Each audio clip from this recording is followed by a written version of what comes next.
परवा राहुलजी गांधींनी तो एक आर्टिकल लिहिलेला होता आणि त्या आर्टिकलच्या माध्यमातून एक मोठा विवाद बीजेपीने उभा केला होता.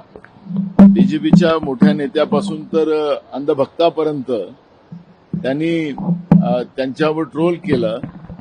आम्ही निवडणूक आयोगाला प्रश्न विचारले. आज नाही, पहिल्या दिवशीपासून आम्ही प्रश्न विचारतो. महाराष्ट्रातलं सरकार हे जनतेच्या मनातलं नाही. आणि मी तुम्हाला अजूनही सांगतो, वारंवार सांगेल की हे जे सरकार आहे, ज्या दिवशी 5वी बहुमतानं निवडून आलं त्या दिवशी लोकांमध्ये कुठलाही उत्साह नव्हता, आनंद नव्हता. भाजपच्या त्यांच्याच अंधभक्ताला त्यांना सांगावं लागलं की उत्साह साजरा करा, पण लोकांनी तो उत्साही साजरा केला नाही. हा जनतेतल्या मनातलं सरकार नाही.